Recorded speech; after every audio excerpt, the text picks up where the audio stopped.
formula na kailangan kabisaduhin. So, meron tayong integral ng du over ng a squared minus u squared.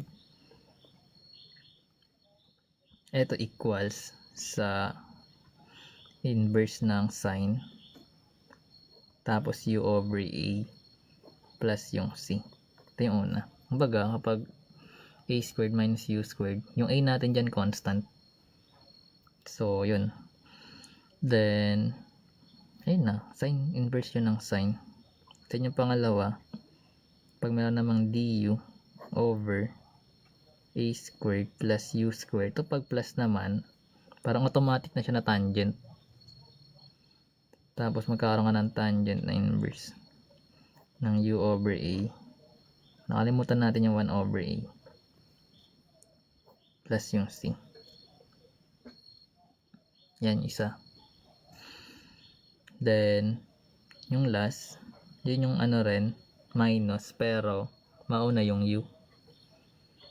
Like, magkakaroon ka ng du, let's say u, square root ng u squared minus a squared. So, magkakaroon tayo ng, ito second, 1 over a second inverse. Then, u over a plus c. So, madali lang ito kami sa doon actually. Like, pag plus, tangent yon.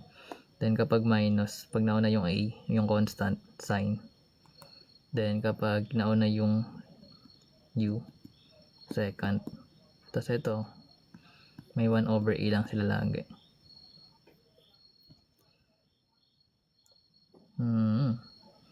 So, ayun. Bukas naman. Laro na. Char. So, let's say, number 1, pasin lang natin to. So, let's say may integral ng dx over square root, let's say, ano ba? 16 minus x squared d. Yan na. So, basically, ito, 16 minus x squared, papasok siya sa sine inverse, di ba? So, pero solve natin. So, mag-let u ka, tsaka yung a, hanapin natin. So, yung u, sabi natin, siya yung variable. So, parang sabihin natin na yung u squared is equals sa x squared. Then, siyempre, makacancel yung u, yung squared. Yung u natin magiging x. Then, differentiate natin siya, magiging du, which is equals sa dx. Then, pagdating naman sa constant, yung a squared natin, that is equals sa 16. Then, pag in-square root natin siya both side, makakuha natin yung a, which is 4 na. So, tatandaan, ito yung u natin. Ito yung a. So, lalagay na lang natin siya dito sa given. So, in this case, magkakaroon tayo ng integral ng du. Kasi yung du natin, di ba, dx din siya. So, magiging du na lang siya. Over yung square root natin na a squared minus u squared. Kumbaga yung formula. So, paano papalak siya dito, guys, sa sign, sabi natin. Then, yun. Magkakaroon na tayo dito ng, lagay na lang dito sa baba para sakto. So, sabi natin kapag ganyan, papasok siya sa inverse ng sine. So, magkakaroon ka ng inverse ng sine, then u over a, then plus c. Then, plug mo na lang yung u tsaka a. So, magkakaroon ka ng inverse ng sine. Yung u natin is x. Then, yung a natin is 4. Then, plus c na. So, ito yung kakalabasan. Ganyan siya ginagawa. Ano pa ba? Sige, meron pang space eh. Let's say number 2. Let's say meron tayong given na integral ng 3 over 25 plus x squared dx. So, ito guys, may plus. Sabi sabihin tangent yan. Diba? So, kunin mo lang yung u. Yung u squared, which is etong x squared yun. Sabi natin yung a is yung constant. So bali magiging u is equals to x, then magiging du pag i-differentiate both side is dx. Then yung constant natin, so meron tayong a squared which is equal sa 25. Then pag in-square root both side, magiging a which is equals sa 5. Which is equal sa 5. So ito yung u, ito yung a natin. Then sabi natin pag may constant, lalabas natin yun. So bali, pag nilabas natin yung 3, magkakaroon tayo ng integral ng 1 or yun. Pwede natin yung direct actually. So di ba sabi natin yung dx is equal sa du. So lagyan na natin siya as du over yung a squared plus u squared natin. So sabi natin pag plus nga, that is equal sa tangent. So inverse ng tangent. So bali ang kakalabasan, yung 3 natin, then yung formula sa tangent is 1 over a, then inverse ng tangent, tas u over a plus c. So lagay mo lang. So 1 over a, inverse ng tan, tapos yung u over a, then plus yung c. Then plug mo na lang yung a, yung u tsaka a. So magkakaroon ka dyan ng 3, tapos yung times 1, yung a natin di ba 5, so lagay mo yung 5. Then yung inverse ng tan, yung u natin is x, then meron kang 5, then plus c. So ngayon meron ka ditong 3 times 1/5, so magkakaroon ka ng 3/5. Then inverse ng tan, then copy na lang yung iba, then plus c. So ganun siya ginagawa. Hirap na, pero ganun yun. Basta man hanggang second. Wala na space, tamad na ako. Andyan, talagang siya ginagawa guys. Mostly ba memorize mo lang yung formula, memorize lang. Madami kasing formulas, then nakakalito yan. Pero kung babatakin mo yung sarili mo sa paggaganyan, may gets mo yan. Kumbaga iba nga titig method na lang yun. Kumbaga parang si engineer ano ha, parang alam ko na yan, sign yan, tangent yan.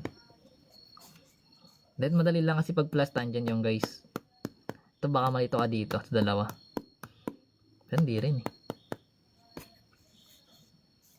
Ito integral to guys, inverse trig. Boss naman iba, lalaro na ako, bahala kayo dyan. Ano ML, sasali ba kayo? Hindi tayo sasali, hook na lang. May sasali ba? Sasali ba si Arcs? Yung second, ala, kasya ba yun? Sige, try tayo.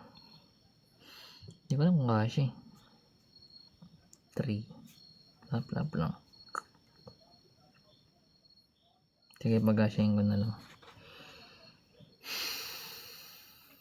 Lenda. So pag ito guys pag second ganito itsura nya. Anyway, sana kasya. So number 3, nalagay silang sulat ko eh. So let's say meron tayong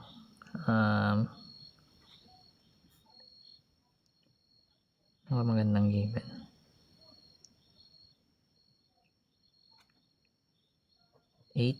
Over integral, nakalimutan natin, x then square root ng 4x squared minus 1 dx. So ganun pa rin gagawin mo. So kunin mo yung u, kunin mo yung a, alam naman natin 1 na yun eh, pansin mo dito. Basta yung a constant, so yung u squared natin, that is etong 4x squared, then yung a, that is yung 1 or yung a squared natin is 1. So magiging u equals sa 2x pala, kasi square root yung both side guys ha. square root. So, square root ng 4 is 2. Square root ng x squared is x. Then, du equals, pag differentiate, this is 2 dx. Wherein, pag dinivide natin by 2, yung dx natin will become du over 2. Gets ba yun?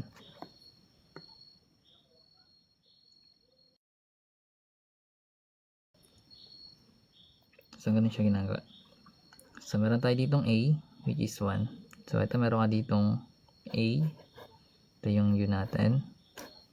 Then, plug na lang natin yung dito. So, basically, itong 8 pwede natin ilabas.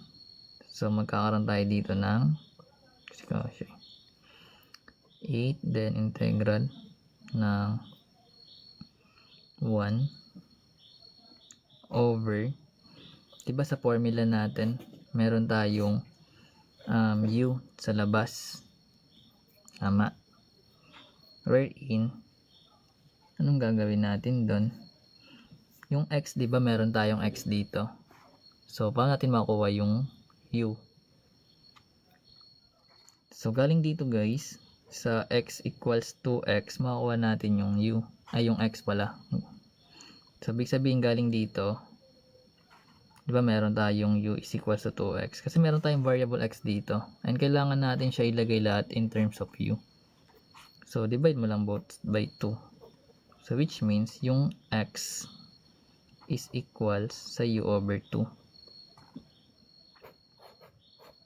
So, which means, yung x dito, papalitan natin siya ng u over 2. Then, meron tayo ditong square root. Diba yung 4x squared, that is u squared na. Then, meron tayong minus yung 1, which is a squared. So, which means, sabi natin, kapag may gantong format, pero may dx pa tayo pala, kalimutan natin, which is du over 2. Pag meron tayong gantong format, diba second, daming ginagawa. Pero ayan siya guys, diba? Nasundan ba? Paano yan naman nasundan? Pero pwede natin tayo ilabas guys na 2. So yung 8 over 2, pwede natin simplify actually. The joke lang. Ito para muna. Daming ginagawa. Nakakalito to eh. Puro joke. Hindi. Ito na, baka na kasing space. So magkaroon tayo ng 8. Tapos, ano ang gagawin sunod? Diba magkaroon tayo ng 8. Tapos, ano na? Pag multiply natin to guys, na 2 times u over a, di ba pag nag-multiply tayo ng fraction, direct multiplication lang sila. So, bali magkakaroon ka ng 2 times u over 2. So, makakancel lang tong 2 natin. Which means, yung lalabas na lang sa case na to is 1 times du, which is du, over, eto makakancel yung 2. So, magiging u na lang siya. Then, u squared minus a squared. Ganun siya yung kakalabasan niya. Wherein, papasok na tayo sa second. So, galing dito, eto, same na siya neto guys. So, that is 1 over a. Pag in-integrate na, yung 8 natin, no, nakalimutan. Ito nga sa labas na 8. So, 8 times 1 over a, second, inversion, then u over a, then plus yung c natin. So, plug lang natin yung a. So, magkaroon ka ng 8 times yung a natin, that is 1. So, 1 pa rin yun. So, 8 pa rin siya. Then, magiging second na lang to na inverse. Wherein yung u natin, sabi natin that is 2x. Tapos over a, which is 1. So, 2x pa rin siya. Then, plus c na lang. So, ito na yung kakalabasan.